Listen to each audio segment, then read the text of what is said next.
Good morning, precious.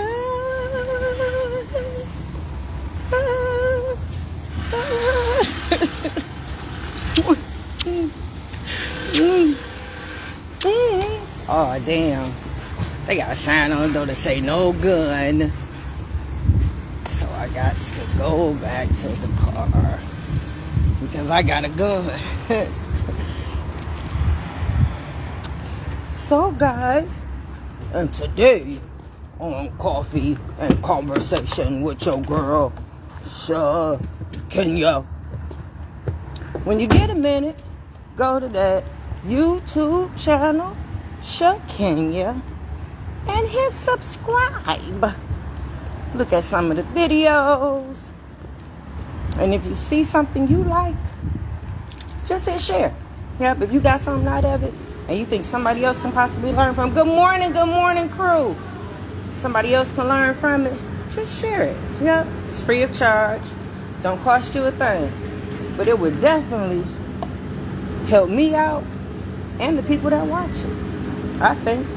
Hey, I don't see no nothing. So guys, there was a couple things I wanted to talk to y'all about.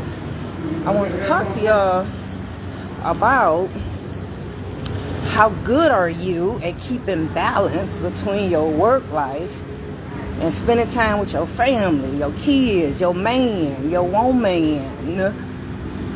Like, how do you do it? Are you doing it? And then I wanted to check in with you about your relationships with the children. You know, like when you try to instill something in them and you're trying to teach them and you want all three of them to learn. And then it's things that you gotta like branch off and deal with the baby individually. So I was wondering if you deal with them babies individually. Like, do you get to know them and just them? I know you try to deal with them as a collective. They all together, you trying to teach them the same thing. But yeah, some of your kids learn different. So if they learn different, that means you gotta approach them differently. If you gotta approach them differently, you gotta talk to them differently. And you got to treat them as such. Yeah, I had to learn when, because, you know, my baby was my only baby. And then when I got custody of the other two boys, it was like I instantly had two more kids. So, you know, having kids, it's a process. You got to make them. Then you got to bake them for about 9 months. And then you are prepared for this child. But I wasn't prepared for two other children that was already here. Oh, I'm sorry, baby. No, you fine, but your energy is girl. Oh, thank you. And look at you. You are so pretty. Look at this queen. She is gorgeous. Say good morning to Coffee and Conversation. Yes. Gorgeous. Girl, that's what we do every morning. It's a party. So you come on in here every morning. Follow me on YouTube, Coffee and Conversation with Shakenya. Yep. And you're going to see yourself today, Shakenya. Yes, ma'am. And what's your name, beautiful? Yolanda. All right, Miss Yo. Miss Yo, what you do for a living? I'm just asking. Because I got a radio show. So if you got anything, okay. If you want to come on my show, I know it's a lot to remember. Motor City Radio. Coffee and Conversation with Shakenya. Ooh, I like your nails. Ooh. Okay, guys. So, yeah. So I was going to talk to y'all about, you know, dealing with your babies individually. So when I got the boys, here it is. I'm raising these two children that ain't mine, but yet still got to treat them as if they are. Man, I got to love them unconditionally. I got to treat them like I gave birth to them in this little baking period, and I didn't. It was an overnight thing. But for the most part, I had to learn how not to play that favoritism, you know, because it was a lot for those boys. In order for them to feel adjusted, I can't make them feel like Brandon is my only son. No, I had to treat them as if they were my children. So when it comes to not playing favoritism, you have to get to know those babies individually. And in doing so, you know how you do, like the oldest get to ride in the front and the oldest. When you talking to them, you got to specify that the only reason why you doing this is because they the oldest. And when you know, so that way they'll know that it's not because you're playing favoritism. Yeah, the kids, I'm telling you. But that ain't even what I came to talk to y'all. I had to pick one. But when I looked at my calendar, the ding went off. It's 90-day check-in for the other children. Hey, Cynthia, shout out to Flint, Michigan. Good morning, beautiful. I know.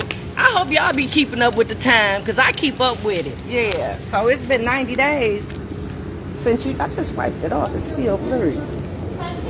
You too, baby. Have a good day. Okay. Yeah. 90-day check-in for the other kids that's in your house. You know, I know that other child. You ain't seen that other baby in a minute.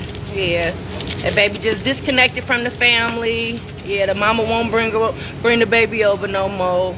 Yeah, I know. The daddy acting. I know. So they miss that baby, just like you miss that baby. So since that baby's not there anymore, for whatever reason, if it was through loss of death or if it was because the parent chooses not to allow the baby to come over, whatever the case may be, them children has experienced a loss. And I tell you this every 90 days. So I just want to make sure that you routinely checking on them just to see how they're doing, because it affects them in different ways. Yeah, it affects them in different ways. First off, it's going to tear your house apart. That right there, I can assure you. No matter what situation it is, no matter how it played out, one thing for certain I can tell you, your house is going to be destroyed. Because the children are the foundation of your house. So if one of them is missing, the foundation is going to weaken. So therefore, it's a good chance that your house is destroyed. And now it's a matter of which way and what direction your children down went in and how bad is it destroyed. You know, hopefully your bonds are stronger to where that one missing piece didn't completely destroy it. I know chances are slim. Chances are slim. I know it's a terrible thing. It's a terrible thing. So those babies down experienced the loss as well. So you got to make sure you check in with them every now and then just to see how they dealing with it. You know, it might have shook their confidence. You know, that other child might have siblings on the other side. They probably wondering, well, why do the baby get to have a relationship with that child and not me? You know, well, what's wrong with me? What I do? Is it my fault? You know, children question themselves all the time about stuff. They blame themselves for everything. They blame themselves for divorce. They blame themselves. Anything happen, they find a way to blame. It's their fault. So you got to always talk to them and find out where they at. Hey, Bobby Young, how you doing? You got to find out where they at mentally. You got to find out what's going on with them. You got to find out how they're dealing with it. How they're dealing with it. So yes, 90-day checking in with the other babies to see how they doing, see how they handling it. Make sure they're not suffering from any type of depression. Yeah, no, make sure they're not overwhelmed with sadness, because it happens. Yeah, they missing their sibling. They missing their sibling, especially depending on the length of time. And I'm not saying if the baby was only around a minute that they ain't gonna miss the baby the same, because they will. But it is a difference from if the child was only around for a short span of time, considering, or versus a child that's been around for years. Like, what if your baby been in the children's life and been in your life for like maybe 15, 16 years and then just ripped away? So you got to think about that. That's a lot of time spent together. So for that baby to be missing, that child to be missing out of the equation, that brick taken out of the foundation of your home, it's a lot to adjust to and a lot to deal with. Just like you probably going to see somebody professionally to deal with it because you can't understand why it has happened to you. Imagine how the babies feel. So yeah, that's why I tell you, check in. So it's been 90 days. Check in on those other children. Give them hugs and kisses. You got to give them a little more extra love and attention. Yeah, you got to assure them that nothing's their fault. And you got to allow them to express themselves. Allow them to tell you how they're feeling and how they're coping with it. That way you can better assist them if they need professional help. Yeah. You got to get the children an opportunity to talk. You can't just talk at them. You got to. Yeah, that's why they love me in the program, because I don't take nobody's side. I don't care if you the parent. I don't care who you is. I give everybody the opportunity to talk and express themselves. So yeah, guys, I guess that's it for Coffee and Conversation with your girl. I'm gonna come back on when we get to that bathroom, because we're gonna be done today.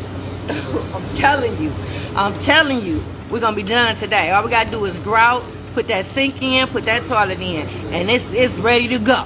So y'all, that's it. Enjoy your Wednesday. I'm out. Mwah.